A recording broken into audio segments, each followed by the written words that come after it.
Hello everyone, I want to make a quick video. I was doing something that I haven't done before, so I figured I would make a quick video about it.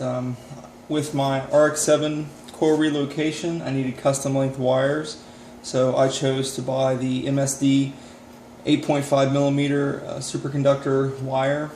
I purchased two 25-foot rolls of them just to make sure I had plenty. That gives me about 6 feet per wire length.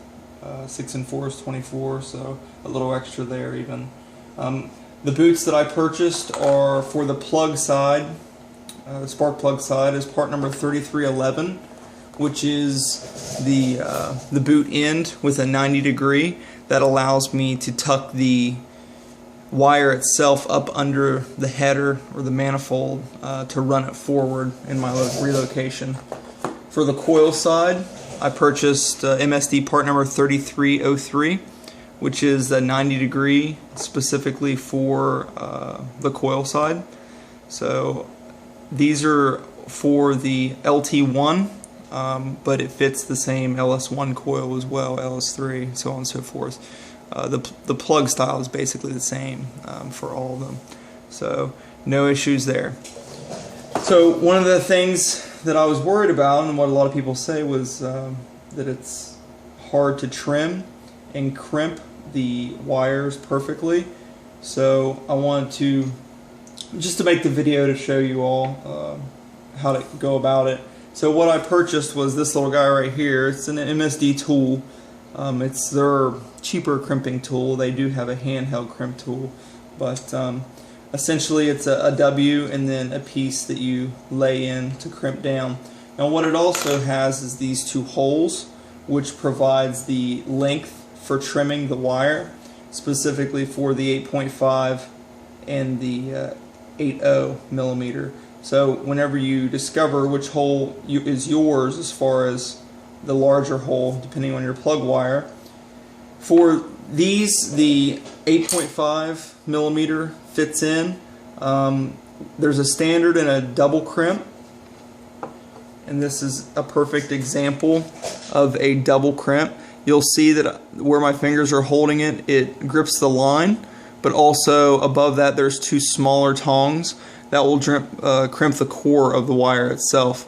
So for a double crimp, you must specifically use, get my camera straight here,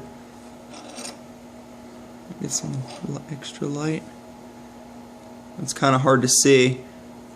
You must use the first notch on the crimping tool. So as the instructions say, you feed the wire in. Once you're lined up, take a razor blade knife. I actually have a nice little tool here that I've been using. So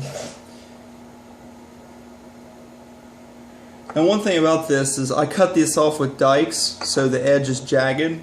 So before I do that, before I even begin to shear the silicone, I want to make sure the core has a nice clean slice in it. So I'm going to use the scalpel to make a nice smooth slice across the edge of the wire itself. Once I feed it in, all I'm going to do is take the scalpel, set it on the lip, and then rotate the wire. It's spaced perfectly to where all you have to do is 360 rotate the wire, and it cuts the shielding at the correct depth. With it cut,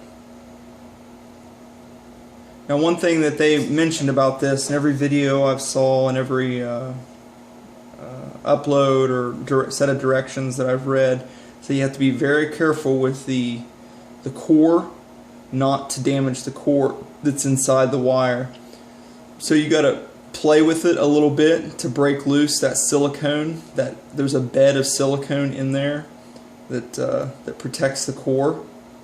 You have to break through that in order to pop the end off. There is a little bit of fiber in there. We'll trim that off.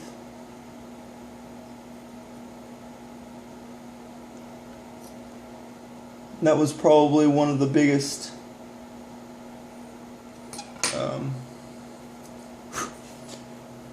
things that everybody talks about. So next we're going to take the edge of our 90, place it in the fitting. They say what you want is 1/8 of an inch to stick out past the double crimping tongs. So that gives us plenty of meat of the core to crimp, to make the second crimp. But we also want to align the body of the shielding to where it gets crimped here. Now, one thing I did find is the tool doesn't quite fit. So initially, these little spreaders just need bent in just a little bit, enough to get it to where you could set it in there. So from here, we basically set the crimp in the W. This piece essentially goes over top of it, and as I mentioned before, if it doesn't quite fit, you kind of have to take your pliers and just squeeze it in just a little bit, just enough to get it to where that the shielding still slips in with no problem, but the crimping tool will fit over.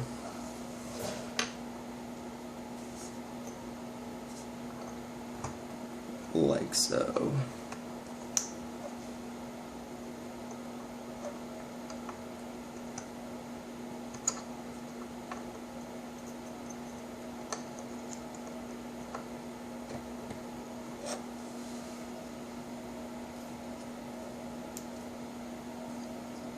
So this is what you end up with right here once it's in place. The W does have a tendency to kind of work its way back. If so, you want to make sure you're on the edge. Push it back in just a little bit. This piece goes in the vise. We see it has teeth here, and then you just crush it in the vise.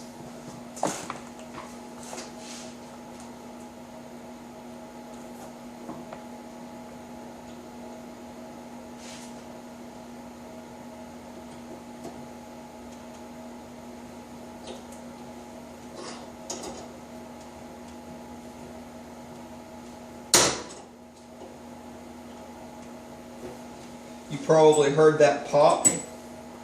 That is the teeth rotating around the metal portion of this, and that clamps it down. You may also notice that if it's a little offset, one side will bite a little more than the other side. Easy fix. Pair of pliers. Get on the other side of it and just squeeze it in. Make sure that other side gets a good bite. So now that the shielding is good to go, this is where the actual other clamping tool comes into play. There's another crimper that you can use that just does what you need it to do.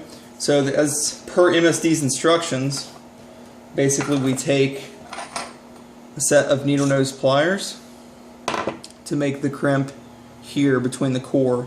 Now, one thing they did say to be careful of is to make sure that the core is actually down inside between the two tongs when you're crimping it down. So you just get a smaller set of pliers, press it in, make sure it's held in place. This takes some effort. It's a stout little guy. Pressed in. I'm going to stand up for this one. Perfect. You can see the core is perfectly clasped within the tongs themselves. Now you may notice there's an extra bit of core hanging out into the wire itself, or into the snap portion.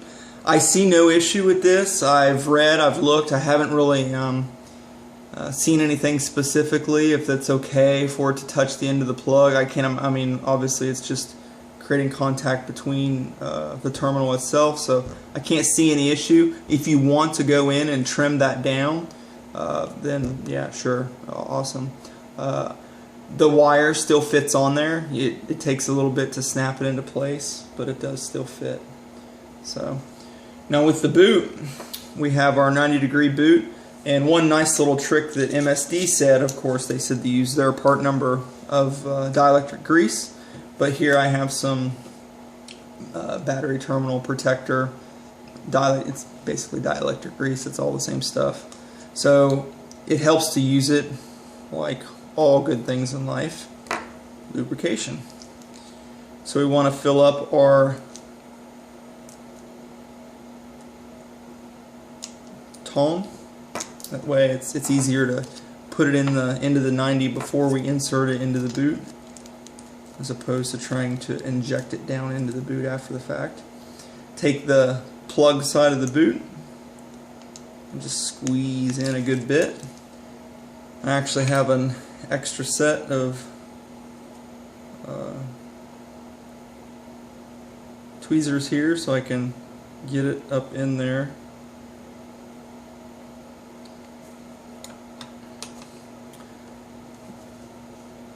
Now, one thing about this, it does take some effort. You just gotta go slow.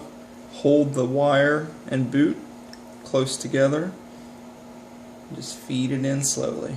Don't get overly forceful with it. Again, the main thing with these wires is we don't want to damage the core. So this is the plug side. It's complete.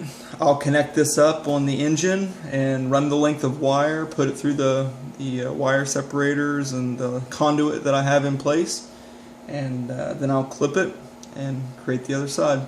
Again, you know, I'm not real big on how-to videos. I don't really do many of them, but I just thought I'd do this to help other people. Plus, specifically for the Rx7 swap, if you need 90s, these part numbers, from what I've heard and read, work perfectly. I'll actually know whenever I fire it, of course. But thanks, guys.